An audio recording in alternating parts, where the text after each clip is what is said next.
Eva, thanks for joining me today. Hi, Maddie. Good to be here. Yeah, well, based on our first conversation, I wanted to start. I think it would be helpful for you first to give us a quick intro into how you got into doing what you're doing right now. hmm I really honestly fell into it backwards, sort of. Early in my career, I was in public radio and I loved radio. I thought it was so fun. And I had great mentors at that time who taught me about processes and preparing for the worst, which were really valuable skills later. And so I started in websites and directories. This is before doctors had their own website, so that tells you about when I started, which was the early 2000s. And it was a really interesting time because things were moving so fast. And around that time, we had some LASIK surgeons, and you know how doctors are. They see one person having success and they try to recreate it. So one would call and say, "I want you guys to build me a website," and then the next one would call and say, "You built one for him. I want one too." And we had six of them, and then they all started calling and saying, "I want to be number one in Google." And back then, it was really not that hard to do. I wish that it was still that easy, but I learned SEO from the beginning, and so that was the direction I headed, was in SEO. And then I built websites for a very long time, and I ran SEO for a plastic surgery website agency. And then around that same time, realself.com was a startup, and I started working there. And I did both of those things for a while. And then I had to choose, and I went in the website direction. But then at some point, Real Self came back and said, "Can you come back, please?" And in the middle of that stretch, I also surveyed about 200,000 plastic surgery patients, which was crucial to the way that I approached everything from that point forward, because I was using patient experience data at scale to help make marketing decisions. And that was an amazing time. Also, we had some bariatric surgeons during that time too. So I learned a little bit about that patient. Yeah, there may be some people listening who aren't familiar with Real Self. Can you explain Mhm. exactly what that is and what you did there? Sure. It's the largest aesthetic marketplace for consumers and doctors. It's a two-way marketplace. So the founder came from travel, from Expedia. And so his background was in, sites like TripAdvisor, Zillow. We had a lot of people who were in that sort of little family of sites in Seattle. This was where I lived at the time. And so we were building the first two-way marketplace and connecting doctors and patients directly. And people were getting information they previously could never get anywhere. And that was really the great thing about it. And I call myself a middle of funnel marketer because it's the conversion that I've always been obsessed with. And that was the first time I really saw conversions at scale. And I could, put something online that would immediately generate hundreds or thousands of conversions. And that's still what I love to do, is create those connections and try to make them meaningful and not just blow up somebody's inbox with a bunch of bad leads, but to attract the kind of patient that the practice wants to see long term and build a relationship. So in the years where I was surveying, one of the crucial things that I learned was that the key driver of what makes someone choose a surgeon is that the surgeon made them feel comfortable.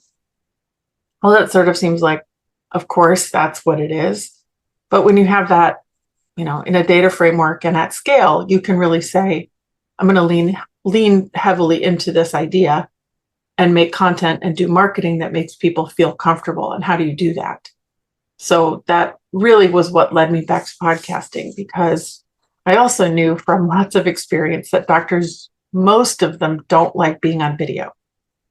And so if I could take the weird parts of being on video away and just really capture the essence of what they were doing and trying to do for their patients, I was betting on that actually working and creating a different channel. The other fun part of this is that no one was podcasting yet. Hardly any doctors were podcasting to capture patients. Mm-hmm. And so that was the journey I set out on, and I have had a really good time doing it because it is driving the impact that I thought it would. Yeah. And so then the Axis was born, and Mm-hmm. give us the 30-second spiel on what is the Mm-hmm. Axis? Before I left Real Self, I built 2 podcasts there. And one actually I have a really similar one now called Meet the Doctor. That was kind of born while I was at Real Self, and it was called the Real Self University podcast. And it's because the program that I stood up and built at Real Self was Real Self University. And that was meant to solve marketing problems for practices at scale. So the problem I spent most of my time on in the 5 years that I was back at Real Self was reviews. And I developed a program to help practices really actually get more reviews, not just make a tool, but to teach them how to change their behavior and build processes so that they could successfully generate lots of reviews in a consistent way. And that was really fun to do. And I spent a lot of time directly in practices and learning, kind of from the inside out. And I've been in lots of practices over the year, but to take a problem like that and really go out there on the street and say, why aren't you guys getting more reviews, and look at it with my own eyes, that was huge. Mm-hmm. I remember being in an office where they said, we just tell them when they come in, we just tell them to go back outside and go on Yelp. And I forget what they were telling them to do, but they were gaming Yelp by having people walk out the door and do something and then walk back in the door. Yeah. And that was a breakthrough because I realized if the patient could write the review on their own phone, then that was how you got them to feel comfortable. Here we are back at comfortable, and actually get the volume that you needed. So instead of saying, here's this kiosk over here, come over here and type on this computer that you're not familiar with. Well, have you ever had that experience where you are on someone else's computer and it's like wearing someone else's clothes? It's creepy and weird. Yes.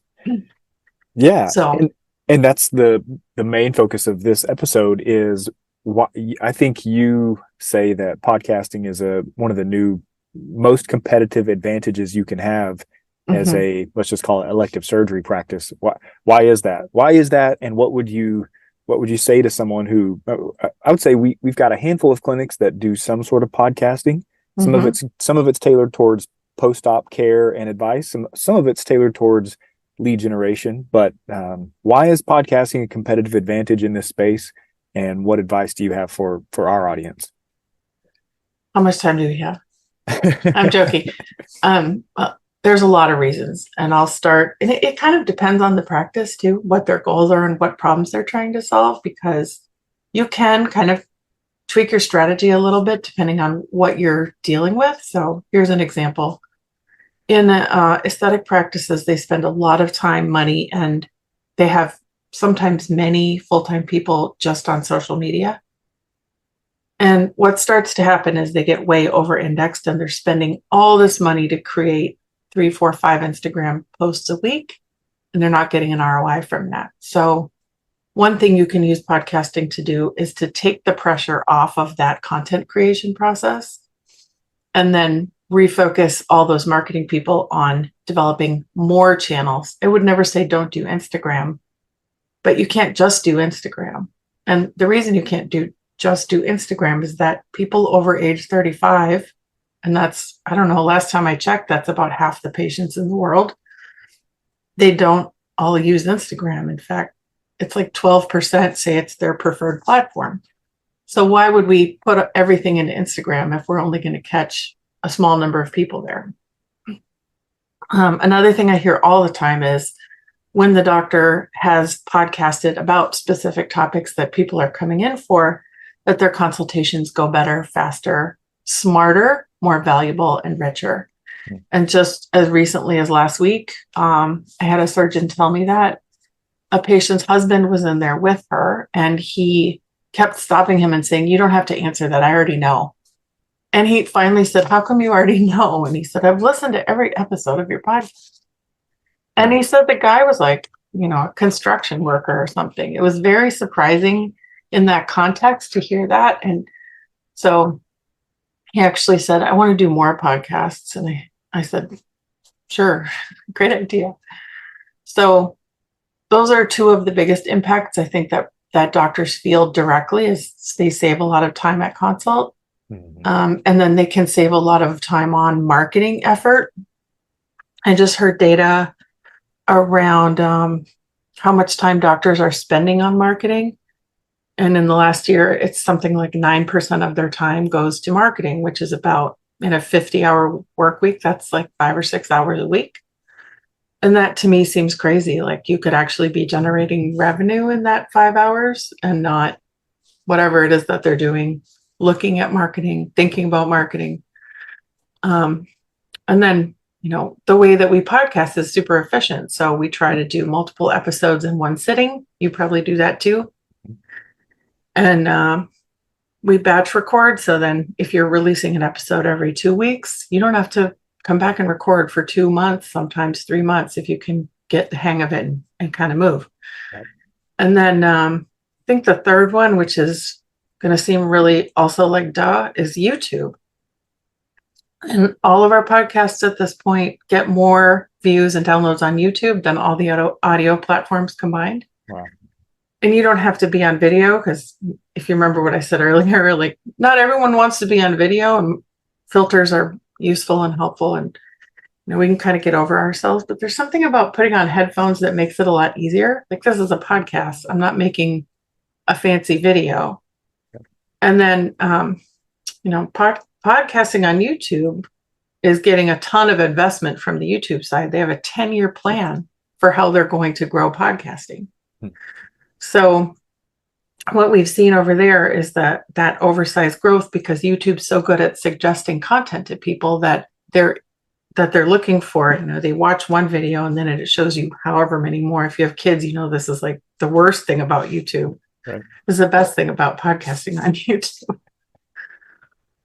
Oh yeah, that's I didn't think of it that way. I guess the thing I appreciate most about podcasting, number one, from the Boost world, is we're very into patient lead capture, patient lead nurturing, getting those people on the way to getting a consult, because as it's 3 to 5% of people that initially hit an elective surgery practice website. It's 3 to 5% of those people that take the call to action, that fill out the form or call to schedule.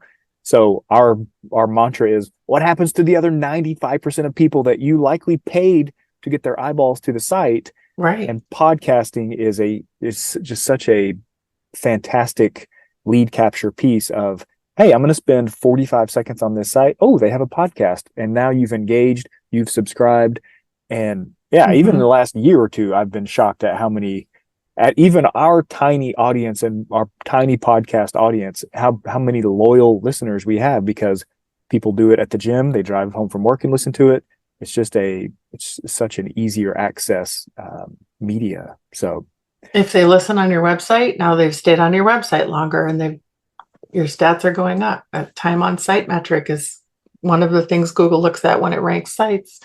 If you use your transcripts on your website, now all that natural language content is sitting there. I just looked at how many inbound links we were generating from the podcasts. And in the one I analyzed, they had over 600 inbound links, good ones. I mean, I deleted all the junk ones. These were like solid, real, and about 20% of them were followed links. So if you're coming from the SEO side, I can make, another 15 arguments about why podcasting is great for that too. We have had several great examples where the doctor is trying to be known for something very specific and already has some content around that. But when the podcast joins that mix of signals, then they rocket to the top of the search results because Google recognizes them as more of an expert than who was there before. So that's an amazing competitive advantage too. Yep. Yeah. Well, of course, when I post this, I will link to your site, but here at the end, I want to give you a chance. What is it you do exactly for doctors and podcasts? We have several podcasts of our own. We also develop podcasts for medical practices. the thing I think is the best way to start is to be a guest on our Meet the Doctor podcast, which is completely free, gives us a chance to talk, get to know each other. And then instead of me just telling you what we do, we will actually show you. So if you record an episode of that with us, it goes out on Apple, Spotify, Amazon, all like 20 plus places where podcasts go. It goes on YouTube. And then we'll give it all to you, and you can use it however you want on your podcast. On your website, on your social. On Instagram, you can see all of those highlight reels that we make from that show. And they're really fun. People are having a good time watching those. And that handle is at Meet the Doctor Podcast. There is no other, so it's pretty easy to find. If you look for Meet the Doctor Podcast, you'll run right into us. Sometimes my cat makes an appearance because she doesn't understand when I'm working and not working. And even my kids once in a while will stick their head in, but only if it's in the evening. Right. Yeah. No, same here. Yeah. So because I think the thing that keeps most clinics from pursuing something like a podcast is you sit down and Google how to do your own podcast. And it's crazy that the audio, the special equipment you can order, the software. I'm assuming you take care of all of that for someone. You help them. We do. Yeah. We have an end-to-end service. I would not have a company if I hadn't figured out how to do the whole thing except the talking. Yep. And because I've been working with practices and aesthetics for so long, I knew how to build that in a way that would. It still has taken a while because, I think I've seen a lot of practices be burned by promises in the past. And I didn't want to do that either. I wanted to make sure we really were doing what we said we were going to do. And I'm proud of that. And my team works really hard to make sure that everyone sounds great, looks great, and doesn't have to do anything. And the content background has made it really easy for us in aesthetics to put together episodes and ideas that are really out in front. So it's a nice kind of way that I've packaged all the things I've ever done into one job. And I'm having a great time doing it. It's been way more fun than I ever thought it would be. Yeah. Wow. What a great offering and a great niche service. And we're glad to know you now and welcome to the network. So thank you for letting me talk about it. I'm so grateful. Absolutely. Thanks, Eva.